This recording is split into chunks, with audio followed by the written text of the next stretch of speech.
अस्सलाम वालेकुम। क्या हाल चाल है बच्चों? उम्मीद करती हूँ आप सब ठीक होंगे। आज का हमारा टॉपिक है लिपिड्स। तो लिपिड्स क्या होते हैं बच्चों? जो हमारे घरों में घी आता है, जो ऑयल आता है, वो बेसिकली लिपिड्स हैं।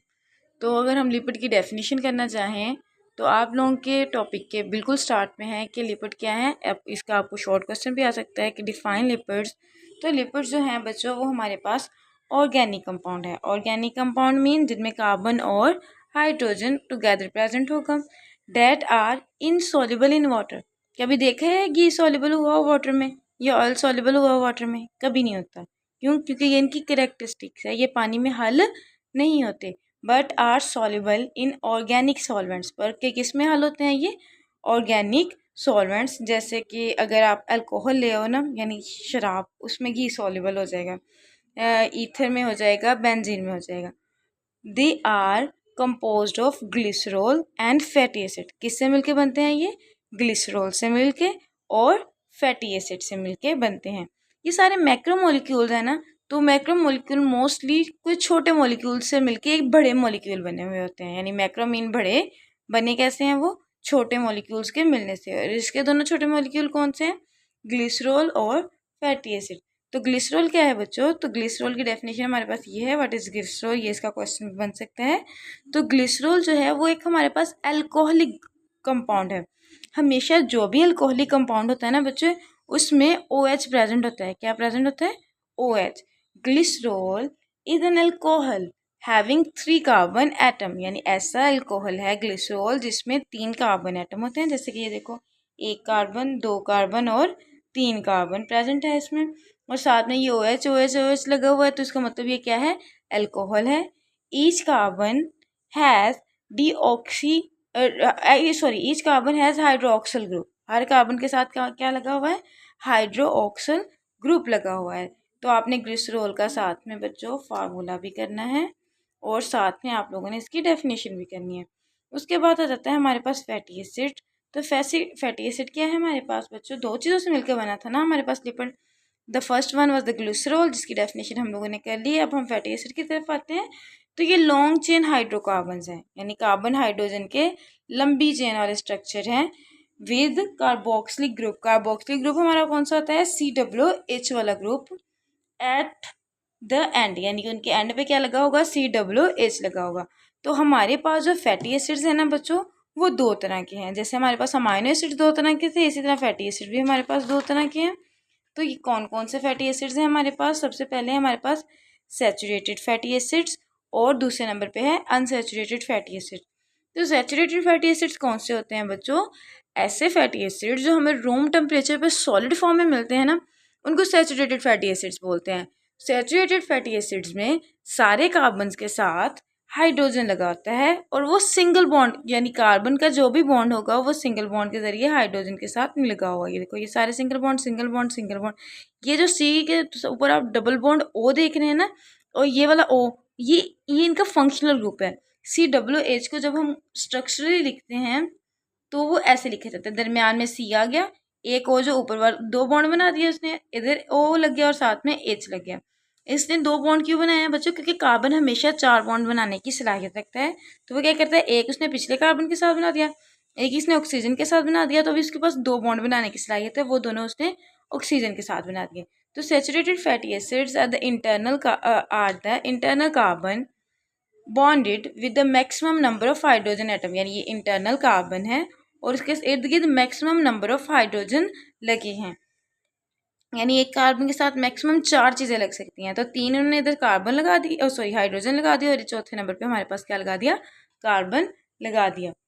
दे do not have double bond, यानी सैचुरेटेड फैटी एसिड में डबल बॉन्ड नहीं होता किनके? कार्बन और हाइड्रोजन के दरमियान। Saturated fatty acids are solid at room temperature. ये इनकी निशानी है कि room temperature, usually room temperature कौन सा? 25 के राउंड अबाउट, 25 डिग्री सेंटीग्रेड के। तो उस दौरान ये क्या होते हैं? रूम टेम्परेचर पे सॉलिड फॉर्म में होते हैं।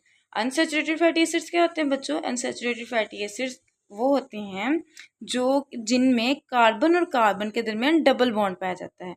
हैव 1 और more double bond between the carbon atoms और ये इनकी निशानी क्या है, ये रूम टेम्परेचर पर लिक्विड फॉर्म में अवेलेबल होते हैं। जैसे कि हमारे पास कुकिंग ऑयल, हम उसको फ्रिज में भी रख देना, उसके बावजूद भी वो ऑयली फॉर्म में ही रहता है, वो जमता नहीं है। ठीक है, उसके बाद हमारे पास है मेन ग्रुप्स ऑफ लिपिड्स, यानी लिपिड्स के अलग अलग ग्रुप्स हैं। तो सबसे पहले आ जाता है हमारे पास फैट्स एंड ऑयल। फैट्स और ऑयल में क्या होता है, इसका ये क्वेश्चन बन सकता है बच्चों हमारे पास, differentiate between fats and oil. तो सबसे पहले फैट और ऑयल क्या होता है, fat and oils are the most familiar lipid. Familiar मतलब ऐसे जिनको हम जानते पहचानते हैं। जैसे हमारे घरों में चर्बी आती है, यानी कि गोया जब लेके आते हैं तो उसके साथ चर्बी लगी होती है, वो वाली फैट्स। और ऑयल का समझ लें हमारे पास सर में लगाने वाला जो तेल नहीं था, सरसों का तेल, वो फेमिलियर है ना हम दोनों उनसे। दे कंटेन वन ग्लिसरॉल, इनके अंदर क्या पाया जाता है, एक ग्लिसरॉल, जैसे हमने पहले ग्लिसरॉल की डेफिनेशन पढ़ी थी। और साथ में 3 फैटी एसिड्स पाए जाते हैं। अगर हम इसका स्ट्रक्चर फार्मूला देखें तो देखें, ये एक ग्लिसरॉल का ग्रुप और साथ में 3 क्या लग गए हैं, इसके फैटी एसिड्स लग गए हैं। और ये क्या है, फैट क्या होती है, fat contain saturated fatty acid, so they are solid at the room temperature. तो ये आपकी फैट की डेफिनेशन होगी कि फैट जो होती है वो सैचुरेटेड फैटी एसिड्स क्योंकि उसके अंदर पाए जाते हैं, तो वो क्या है, सॉलिड है रूम टेम्परेचर पर। एग्जाम्पल में आ जाएगी हमारे पास एनिमल फैट, यानी जानदारों के अंदर जो चर्बी पाई जाती है। ऑन द अदर हैंड, दूसरी तरफ जो ऑयल्स हैं वो क्या है, वो कंटेन करते हैं अनसैचुरेटेड फैटी एसिड। अगर तो ये वाले सारे फैटी एसिड हमारे पास सैचुरेटेड होंगे तो वो चीज़ हमारे पास फैट होगी, और अगर ये वाले सारे फैटी एसिड जो होंगे हमारे पास वो अनसैचुरेटेड होंगे तो वो चीज़ हमारे पास क्या हो जाएगी, ऑयल होगी, और वो रूम टेम्परेचर पर ऑयली फॉर्म में प्रेजेंट होगी। Such as plant oil, olive oil, corn oil यानी मकई का तेल, जैतून का तेल, कोकोनट का तेल। और उसके बाद हम देखें, हम क्योंकि मेन ग्रुप्स देख रहे हैं ना किसके, लिपिड्स के, उसके बाद दूसरा मेन ग्रुप कौन सा है हमारे पास लिपिड का, वो है हमारे पास फॉस्फोलिपिड। नाम सुना सुना लगता है ना बार बार, क्योंकि मेम्ब्रेन के अंदर हमारे पास फॉस्फोलिपिड पाया जाता है। तो फॉस्फोलिपिड में क्या होता है बच्चों, बेसिकली एक ग्लिसरॉल तो होगा, लेकिन इसके साथ 2 फैटी एसिड होंगे और तीसरे नंबर पे जो है वो इसके साथ फॉस्फेट ग्रुप लगा होता है। इस वजह से हम इसको बोलते हैं phospholipid. These lipids make core of all membrane, यानी कि सारी मेम्ब्रेन की कोर यानी ऊपर वाला और नीचे वाला स्ट्रक्चर किससे बना होता है, फास्फोलिपिड से। और उसके बाद है फास्फोलिपिड मॉलिक्यूल किस पे कंसिस्ट करता है, 1 ग्लिसरॉल का मॉलिक्यूल, 2 फैटी एसिड का मॉलिक्यूल, और तीसरे नंबर पे हमारे पास होता है इसका फॉस्फेट ग्रुप। जैसे कि ये इसका स्ट्रक्चर फार्मूला है और ये हमारे पास फैट्स और ऑयल का है।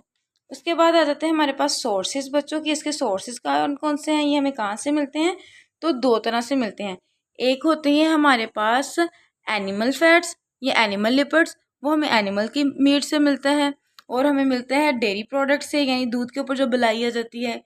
और इसी तरह वाइल्ड जो हमारे पास लिपिड के प्लांट वाले सोर्सेज हैं उसमें आ जाते हैं हमारे पास नट्स, जैसे बादाम हो गया, सूरजमुखी का तेल हो गया, ऑलिव ऑयल हो गया। ठीक है, तो प्लांट जो क्या करते हैं, वो इन ऑयल्स को सेंथेसाइज करते हैं, यानी इनको तैयार करते हैं, और फिर उसके बाद वो स्टोर कर लेते हैं इनको अपनी जड़ों के अंदर, सच एज सनफ्लावर ऑयल, ठीक है, कोकोनट ऑयल, ग्राउंडनट यानी कि मूंगफली का तेल, एंड कॉर्न ऑयल और मकई का तेल, सॉरी ग्राउंडनट। ओके, उसके बाद आ जाता है हमारे पास फंक्शंस। फंक्शन क्या क्या करते हैं हमारे पास लिपिड, सबसे पहले आप लोगों को तो पता ही है लिपिड कहाँ पे पाया जाता है हमारे पास, मेम्ब्रेन में, तो वो उसका फंक्शन हो गया कि सेल का स्ट्रक्चर बना रहा है। लेकिन उससे भी पहले हम आपको बताना चाहते हैं कि जो हमारे पास लिपिड्स होते हैं ये एनर्जी के सबसे बड़े सोर्सेज होते हैं, यानी सबसे ज़्यादा एनर्जी आपको फैट से मिलती है।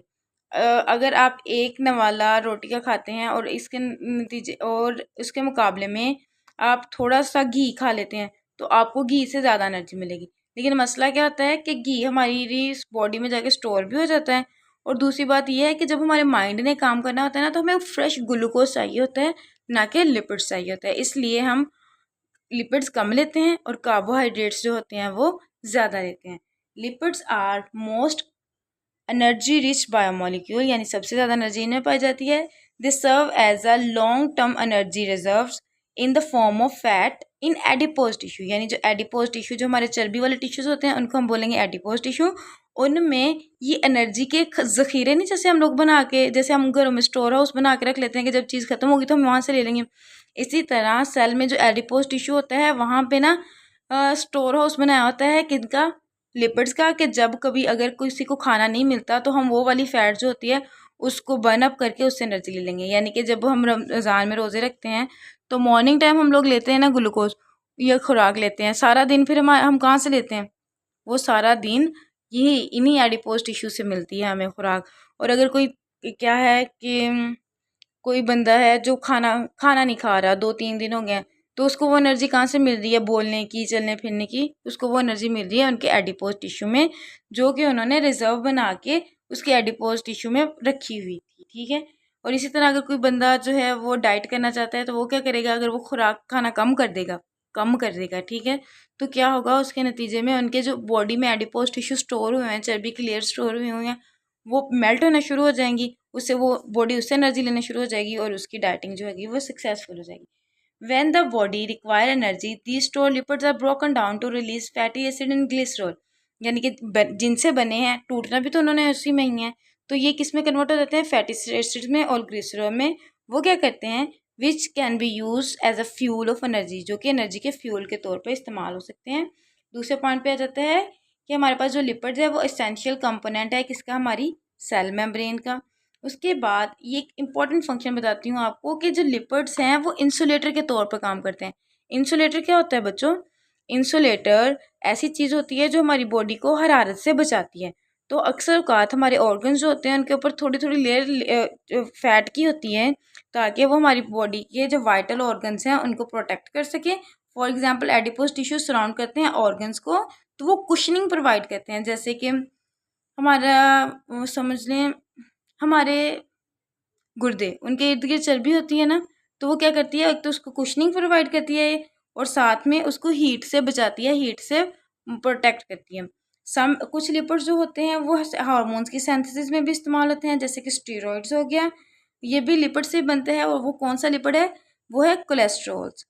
और उसके बाद हमारे पास है लिपिड जो होती है वो हेल्प करती है absorption of the fat soluble vitamin. हमारे पास अलग अलग तरह के वाइटामिन होते हैं ना, वाइटामिन हमें चाहिए तो थोड़ी अमाउंट में होते हैं, लेकिन चाहिए बहुत ज़रूरी होते हैं। अगर ये हमें नहीं मिलेंगे तो हमारी बॉडी के वाइटल प्रोसेसेस जो हैं वो रुक जाएंगे या स्लो डाउन हो जाएंगे। तो हमारे पास कुछ वाइटामिन ऐसे होते हैं जो पानी में सॉल्युबल होते हैं, तो उनको हम बोलते हैं वाटर सॉल्युबल वाइटामिन। जैसे उनमें आप लगा लें K, B, ये वाले वाइटामिन B12, B6, ठीक है। और उसके बाद जो फैट सोल्यूबल है वो है ADEK। इसको आप इस तरह से याद रख लें, एडिक। ठीक है। इन चारों लफ्ज़ों को मिला के एडिक बनता है ना। तो बाद का पेपर वाला MCQ में पूछ लेता होता है कि which one of the following is not fat soluble, कि कौन सा जो है फैट सोल्यूबल नहीं है। तो हमने क्या करना है? वो जो फैट सोल्यूबल होंगे उनको नहीं बताना और जो ना होगा उसको हमने बता देना है। या फिर बाद का वैसे भी क्वेश्चन आ सकता है, right the name of fat soluble vitamin, तो वो कौन से हैं? ADEK। तो ये हेल्प क्या करते हैं ये वाइटामस? ये हमारी जो डाइजेस्टिव सिस्टम है, यानी खुराक को हजम करने का सिस्टम है, उसमें हेल्प आउट करते हैं। ठीक है। और आई थिंक आप लोगों को इतना क्लियर हो गया होगा। अगर आप लोगों को कोई भी क्वेश्चन हो तो मुझे नीचे कमेंट में वो क्वेश्चन पूछ सकते हैं। जिसका क्लियर हो तो वो काइंडली कमेंट कर दे कि जी हमारा लेसन जो है वो क्लियर है। Good luck for the lesson. फ़ी अमान अल्लाह। अल्लाह हाफिज़।